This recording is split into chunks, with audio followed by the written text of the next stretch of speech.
Okay.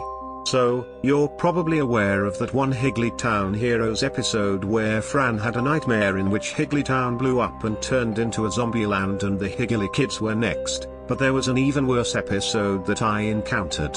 On the door. When I opened it, it was an envelope. When I opened the envelope, it was a Higglytown Heroes DVD. The DVD cover had the Higgly kids on a background of Higglytown with text above them saying Higglytown Heroes, the best heroes in Higglytown. Volume 1. Release date was early 2008. Well, at least it's on date this time. I thought. The DVD disc was low budget. It was just a blank DVD disc with the Sharpie handwriting, Higglytown Heroes on the top, and the Best Heroes Volume 1 on the bottom.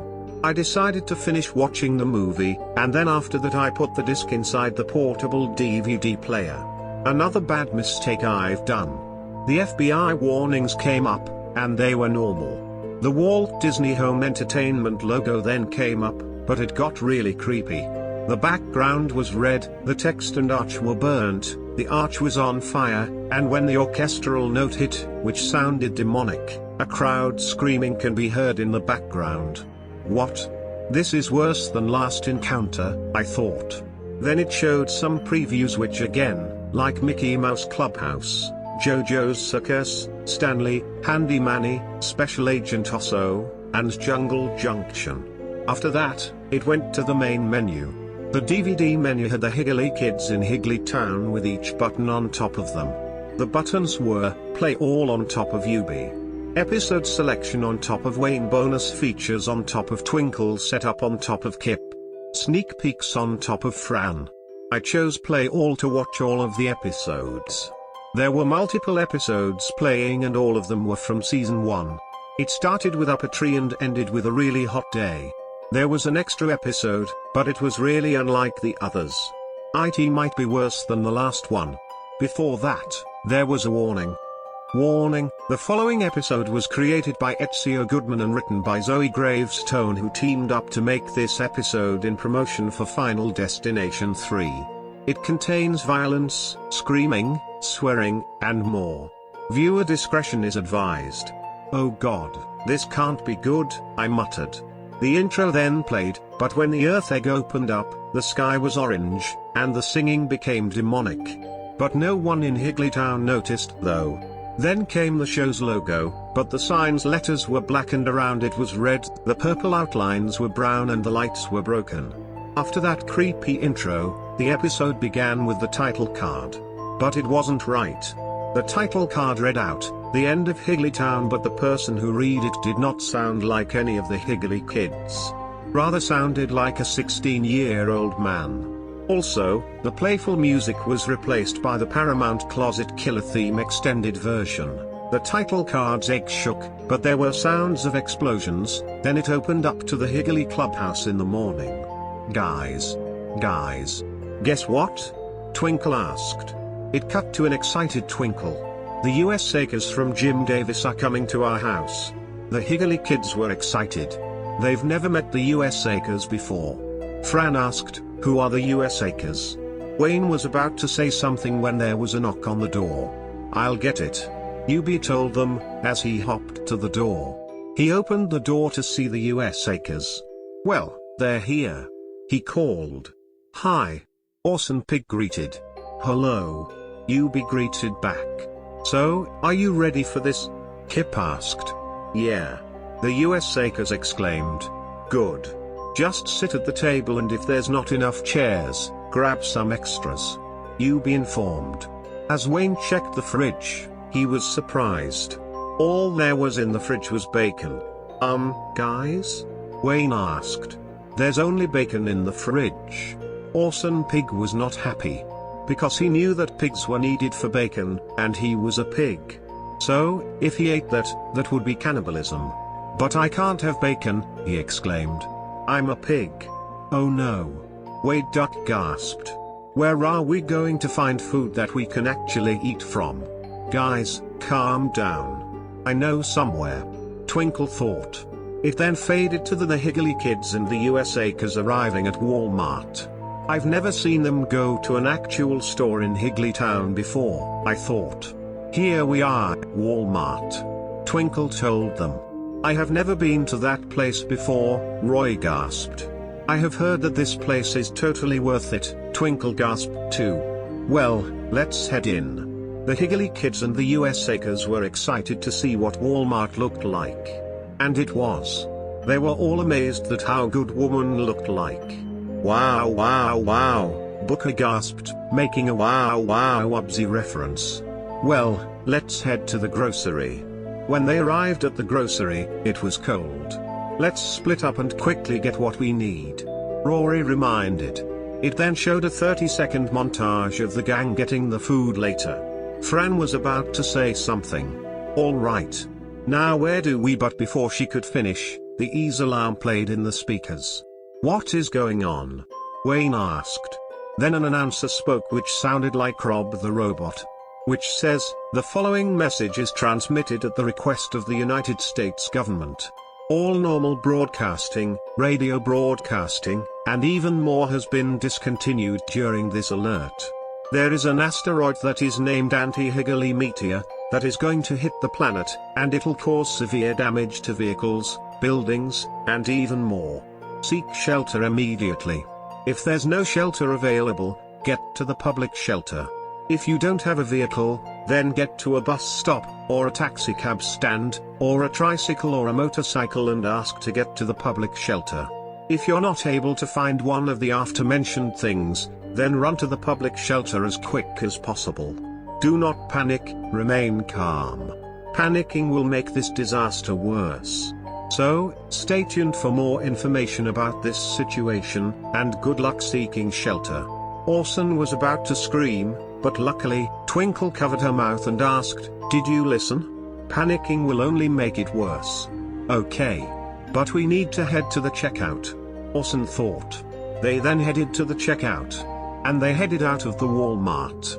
When they were out of Walmart, they saw that the sky was turning red, and everyone was rushing to the shelter. Fran called a taxi, and they went in without a driver. Why is there no driver? Fran asked. No time to ask, Kip berated. Just get in. Move. Move. Move. They all nodded as they got in. Soon afterwards, it cut to Garfield, John, and Odie watching TV. All of a sudden, their expressions changed from happy to shocked. As the ease alarm played. Then it showed the front view of the TV. Then it showed the front view of the TV. Oh no. Garfield panicked. This can't be. We're doomed. Garfield started to scream, but he sounded like he was voiced by Frank Welker and not Lorenzo Music, likely due to the death of Lorenzo Music in 2001. Garfield, panicking will only make this worse. Odie responded, which sounded like Quincy from Little Einsteins. Me, Garfield, and John were surprised. Odie, John gasped. You can talk? Garfield finished. That's what I was going to say, I exclaimed. Well, I can, I just didn't prefer to. Odie thought. Whatever the case, let's race to the car and look for shelter, John exclaimed. They all raced to the car and went for a ride to find shelter. Meanwhile in the taxi, UB checked his phone and he was surprised. The world will end in 5 minutes. He warned. It then cut to a close-up of the phone. The dun-dun-dun sound effect played in the background. Hell no. Roy screamed. Not with that word again, I muttered. It's okay guys. I found shelter. Booker informed. Then let's head for it, Fran exclaimed. Hang on tight people, Booker exclaimed. He put it on full power. Miraculously, the car landed in the shelter without crashing. No way bro just did that. Orson thought. When they arrived at the parking lot, everyone got off. The next thing they saw was John's car crashing into the parking lot. Stupid car. John berated. Well, what do you know? Booker asked as Garfield, John and Odie climbed out of the car. It's those guys again. The ones that were trying to take over my theme song. Garfield explained. No time for fighting.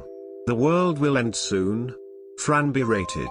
It then cut to a plane that had arrived at the shelter. People were screaming as they were getting into the shelter.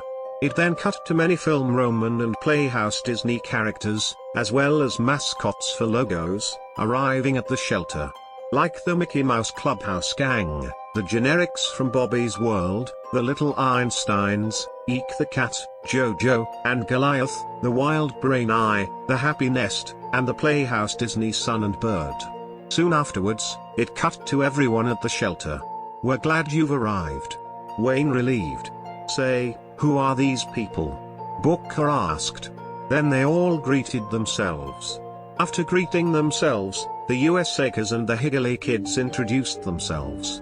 Just then, the scene cut to the meteor soaring for 15 seconds, then it cut to the gang in the shelter. "UB? Any updates?" Wayne asked. "Let me check for 1 sec." UB informed. He took a look at a notification which read "Critical alert, the world is gonna end in 1 minute, get to the public shelter fast." "Oh no," UB gasped. "I think the world will end in 1 minute." "1 minute?" June gasped. "Holy Grail." Mickey and Minnie panicked. "We're gonna go boom." The Playhouse Disney Sun and Bird panicked as well. "None of us wanna die." Kelly screamed. "I don't want to die too," Jojo agreed. "Hurry, everyone. Get into the shelter. Now." Then after everyone got in, Jojo and Goliath got in the bunker. Then as the meteor was about to hit the ground, a countdown began. But with every number the scene changed. 10, the meteor was soaring in the sky. 9, the USAkers hugging each other. 8, the time on UB's phone read 5:59 p.m. 7, well, it's the end. Let's all say our goodbyes. The Wild Brain Eye sobbed, in the voice of Arthur Reed. 6, we're gonna explode and become non-existent. The Happy Nest logo panicked, in the voice of Buster Baxter from Arthur. 5, the Playhouse Disney Sun and Bird screamed in horror. 4, the Higgly Kids braced for impact. 3, watch your heads. Bobby alerted. 2, it's going to blow. The Little Einsteins screamed. 1, the Higgly Clubhouse where the Higgly Kids live in. 0. The meteor hit the ground causing an explosion. The scene then cut to parts of the earth exploding as an orchestral version of the Here in Higglytown by They Might Be Giants was playing in the background. But it was played in a key of F and in a minor key. It then transitioned to the bunker which was blasting off in the explosion. "What is happening?" Bobby screamed. "Don't you know? It's the end of the world." Martha screamed. "Oh no," Eek yelled. "Brace yourselves." Garfield panicked. "We're going down," Quincy yelled. Everyone in the bunker was screaming, which all sounded like the characters of their own, plus the BFDI, and Little Einstein's scream. It then faded to black. It stayed black for 30 seconds. "Oh God," I muttered. "The meteor must have killed them." However, I was wrong as it faded to reveal everyone in the bunker, and everyone was scared. "Ugh, what happened?" The Wild Brain Eye moaned. "No way." The Playhouse Disney Bird gasped. "It's over." The Sun whimpered in the voice of Billy from the Grim Adventures of Billy and Mandy and Grim and Evil. Everyone got out of the bunker. Higglytown was demolished and the Higgly Kids hopped. "Hey, where are you guys going?" The Happy Nest called out. Everyone else then followed the Higgly Kids. "Whoa. That meteor destroyed a lot," Wayne gasped.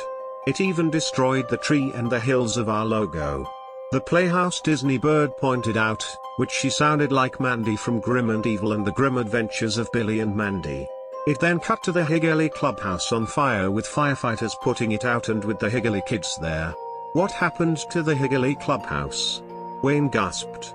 "It caught on fire due to the meteor's force," the firefighter from Up a Tree explained. The Higgly Kids' faces then turned sad. "Oh no, how could this be?" Kip gasped. "I can't believe it. We lived at the Higgly Clubhouse for a very long time," Twinkle sobbed. "The poor Higgly Clubhouse is completely destroyed." Fran whimpered. "Now we have nowhere else to live," Wayne said. "Why?" Yubi cried. "Everyone got where the Higgly Kids were." "Okay, why did you guys go away?" Garfield asked, before finishing his sentence. "What happened here?" Garfield wondered. It looks like the Higgly clubhouse is on fire. The wild brain eye panicked. Now where will the Higgly kids live? The happy nest cried. It's all gone now. The Playhouse Disney son sobbed. The poor Higgly clubhouse is in ruins. Higgly clubhouse. The Playhouse Disney bird said. We will miss you tremendously. So long, Higgly clubhouse. Where's Rocket? Leo asked. I don't know. Kip answered. He wasn't in the shelter. You don't think he got destroyed by the meteor, right? Wayne questioned. Everyone then turned around, saw Rocket, and gasped. Rocket was indeed destroyed by the meteor. In fact, he got killed by the meteor as he didn't talk. Rocket, no. The little Einsteins gasped in horror. It was right before everyone started crying. But their cries sounded realistic. Goodbye forever, Rocket and the Higgly clubhouse. Everyone sobbed. Everyone then immediately started breaking down into tears as the title cards closed. The credits rolled, but they looked off. The backgrounds were in shades of red and orange. Everything in the credits was destroyed because of the meteor, and the credits music was replaced with My Immortal by Evanescence. Okay. What just happened? I gasped. The Wild Brain, Happy Nest, Playhouse Disney Original, and Buena Vista International Television logos appeared, but oh boy. They were screwed up to the maximum. The Wild Brain eye logo came up, but the eye is scared to death, and when the eye spun, the Wild Brain logo came up, but the background was black and the logo was on fire. The Happy Nest logo came up, but the background was red with a vignette, and the nest was burnt to ashes and it screamed to death, as the reversed version of the normal slowed down Five Nights at Treasure Island extras menu played. Next the Playhouse Disney original logo came up, but there were different problems in this one. Compared to the opening, the sky was dark blood red, the sun and bird looked injured, the forest was on fire, and they both screaming like if it was Talon was screaming in anguish. The sun screamed in Talon Mickey Mouse, and the bird screamed in Talon Squidward. Finally, the Buena Vista International Television logo appeared, but the colors were inverted, the castle was on fire, and the G major version of the No Edlerkicken jingle plays over. Next it cut to an aqua background with the Higgly kids at the bottom, and on the top text said, "Thanks for meeting the Higglytown heroes." Accompanied that was "We're going to the story box from Pinky Dinky Doo." This went on for 30 seconds, then it cut to black for 5 seconds. I was instantly about to grab the remote included to this portable DVD player. But before I could, a jump scare popped up. It was an edited picture of Bobby Generic getting angry and was about to turn into the Incredible Bulk after telling his mom he wants to go on the roller coaster now instead of later from the Bobby's World episode, "I Want My Mommy." But he has bloodshot eyes and was drooling and crying blood. The Howie scream, Godzilla roar, Sonic.X scream, BFDI scream, Suicide Mouse scream, the FNAF sister location baby minigame scream after the girl was about to grab the ice cream. Ghost Rider scream, BFDI screams, etc., were heard. After the jump scare, then taking me back to the menu, I was filled with shock and terror. What had they done to this show? I exclaimed. I took some screenshots of the episode as well as the logos.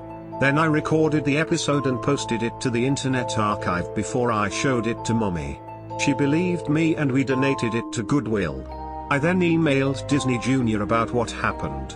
I thought last episode was bad, but this, Wild Brain took their imagination too far. There's no way I'll look at Higglytown Heroes the same way after seeing this abomination junk. I'm going to have nightmares because of the gosh darn twisted episode Goodman created.